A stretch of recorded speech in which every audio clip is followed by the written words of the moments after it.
नमस्कार दोस्तों। आज मैं आपको फार्मा प्लांट सेटअप करने का स्टेप बाय स्टेप प्रोसीजर बताऊंगा।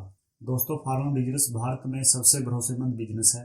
यह काम मानवता के जिंदा रहने तक रहने वाला है, क्योंकि जब तक मानव रहेगा तब तक उसको दवाई की जरूरत पड़ती रहेगी। हाँ, समय समय पर इसमें कुछ परिवर्तन आते रहते हैं, जिसे हमें टेक्नोलॉजी अपग्रेडेशन भी कह सकते हैं। इसलिए फार्मा मैन्युफैक्चरिंग बिजनेस एक टिकाऊ और भरोसेमंद बिजनेस है। आइए एक फार्मा प्लांट सेटअप करने का स्टेप बाय स्टेप विवरण करते हैं। सबसे पहला स्टेप आता है प्लानिंग। प्लानिंग वह स्टेप है जहां पर हम यह डिसाइड करते हैं कि हमें फार्मा मैन्युफैक्चरिंग प्लांट लगाना है और उस प्लांट में कौन कौन से सेक्शन लगाने हैं। साथ में यह भी डिसाइड करते हैं कि हमें प्लांट एक्सपोर्ट पर्पज के लिए लगाना है या डोमेस्टिक के लिए। यह सब प्लान करने से हमें प्लांट पर टोटल खर्च होने वाला बजट का एक अंदाजा लग जाता है। नेक्स्ट स्टेप है फाइनेंस अरेंजमेंट। प्लानिंग के बाद हमें एक टेंटेटिव आइडिया हो जाता है कि कितना फंड हमें चाहिए। फिर स्टेप आता है फाइनेंस अरेंजमेंट और लोन प्रोसेस। जब हम डिसाइड करते हैं कि आपको किस टाइप का प्लांट लगाना है फॉर एक्सपोर्ट और फॉर डोमेस्टिक मार्केट, और साथ में यह भी डिसाइड करते हैं कि कौन कौन से सेक्शन लगेंगे, तब आपको एक प्रोजेक्ट रिपोर्ट बनाकर कुल जरूरी फंड का पता लगा सकते हैं। तो फिर आप लोन या अन्य तरीके से पैसे का इंतजाम कर सकते हैं।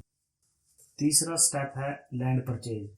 यह एक बहुत क्रूशियल काम है, क्योंकि लैंड लोकेशन से आपके अन्य कार्यों पर भी असर पड़ता है। यदि आप किसी गवर्नमेंट अप्रूव्ड इंडस्ट्रियल एरिया में लैंड लेते हैं तो आपको कुछ काम पहले से अप्रूव्ड मिल जाते हैं। आपको डायरेक्ट कंस्ट्रक्शन करने की आज़ादी रहेगी।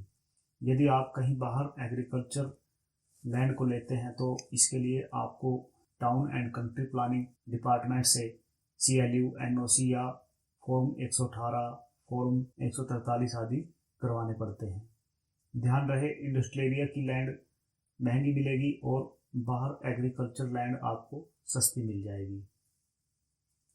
नेक्स्ट स्टेप है CLU, NOC या फॉर्म 118, फॉर्म 143 इत्यादि। जब आप लैंड परचेज कर लेते हैं तो यदि आपने लैंड इंडस्ट्रियल एरिया में ली है तो आपको कोई डॉक्यूमेंटेशन नहीं बचता। अगर आपने लैंड एग्रीकल्चर लैंड ली है तो उसके लिए आपको CLU या NOC या फिर फॉर्म 143 उत्तराखंड में और हिमाचल में आपको फॉर्म 118 क्लियर करना होगा। नेक्स्ट स्टेप है प्रोजेक्ट रिपोर्ट। यदि आप एक बढ़िया CA से प्रोजेक्ट रिपोर्ट बनवा लेते हैं तो वही रिपोर्ट आपकी बैंक में भी सबमिट होएगी और वही रिपोर्ट आपकी अन्य डिपार्टमेंट में भी जाएगी, जहां पर आपको कई तरह की NOCs और लाइसेंसेस मिलने हैं। इसी प्रोजेक्ट रिपोर्ट के बेस पर आपको फ्यूचर में MSME से सब्सिडी मिलेगी, जो कि मशीनरी पर 35% रहती है और बिल्डिंग और लैंड बिल्डिंग पर 15% रहेगी। नेक्स्ट स्टेप आता है बिल्डिंग कंस्ट्रक्शन। यहाँ पर आपको इस बात का विशेष ख्याल रखना है कि आप बिना किसी फार्मा कंसल्टेंट के खुद कंस्ट्रक्शन स्टार्ट ना करें, क्योंकि उसमें कुछ गलतियां रहने के चांसेस बने रहते हैं। इसलिए आप पूरा बिल्डिंग कंस्ट्रक्शन कार्य किसी एक्सपर्ट के देखरेख में ही शुरू करें। बिल्डिंग निर्माण सबसे लंबा काम है। इसमें आपके 6 से 8 महीने बड़े आराम से लग सकते हैं, और यदि आप एक्सपोर्ट पर्पज के लिए प्लांट लगा रहे हैं तो उसमें टाइम आपका थोड़ा ज़्यादा लगेगा, क्योंकि उसमें बिल्डिंग आपको ज़्यादा चाहिएगी और प्लांट इस तरह का होगा कि जिसमें आप फ्यूचर में US FDA, UK MHRA वगैरह लेने की कोशिश भी करेंगे। नेक्स्ट स्टेप है NOC फ्रॉम सेवरल डिपार्टमेंट्स। आपको कई विभागों से NOC लेनी होगी। जो विभाग हो सकते हैं पोल्यूशन, फायर, इलेक्ट्रिसिटी। और यदि आप इंडस्ट्रियल एरिया के बाहर लैंड लेकर प्लांट लगा रहे हैं तो उसमें आपको PWD से भी NOC लेनी पड़ सकती है। इसके बाद स्टेप है partition and fall ceiling. Building बनने के बाद सेक्शन वाइज पफ पैनल या ब्रिक वॉल से आपको पार्टीशन करना होगा और AHU की डक्टिंग करनी होगी। AHU की डक्टिंग करने के बाद ही आप फॉल सीलिंग का काम कर पाएंगे। उसके बाद आपको purchasing and installation of machinery. जब प्लांट में पफ पैनल और पार्टीशन का काम कंप्लीट हो जाए तो फिर मशीनरी इंस्टॉलेशन का काम शुरू हो जाता है। कई जगह पार्टीशन से पहले भी मशीन इंस्टॉल करनी पड़ती है। मशीनरी में आप कुछ मशीन सेकंड हैंड लगाकर कुछ बजट कम कर सकते हैं, लेकिन उसमें आपको प्रोडक्शन क्वालिटी और प्रोडक्शन आउटपुट पे थोड़ा कंप्रोमाइज़ करना पड़ेगा।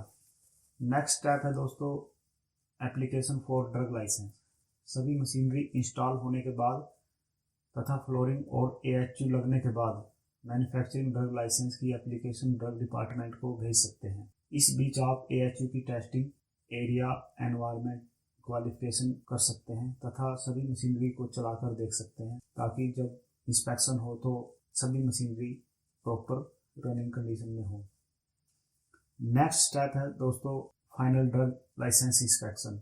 फाइनल इंस्पेक्शन के दिन एक drug inspector state drug department से और एक drug inspector central drug department से आपको इंस्पेक्शन करने के लिए आपकी कंपनी में आएंगे।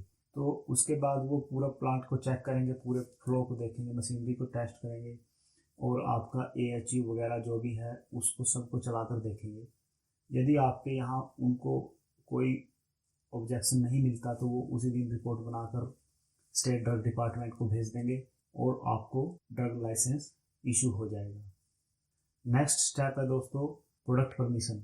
जैसे ही आपको ड्रग लाइसेंस मिलेगा उसके साथ आपको 10-10 प्रोडक्ट की परमिशन सेक्शन वाइज मिल जाएगी। लेकिन अगर एडिशनली आप कोई और प्रोडक्ट लेना चाहते हैं तो वो आप कभी भी ले सकते हैं। उसके लिए आपको 300 रुपये पर प्रोडक्ट की फ़ीस देनी होगी और जैसी ही आपकी रिक्वायरमेंट रहेगी तो आप फ्यूचर में कभी भी प्रोडक्ट परमिशन ले सकते हैं। दोस्तों, जो आज मैंने आपको एक फार्मा प्लांट सेटअप करने की स्टेप बाय स्टेप इन्फॉर्मेशन दी है, मैं उम्मीद करता हूं कि ये इन्फॉर्मेशन आपको काम आएगी।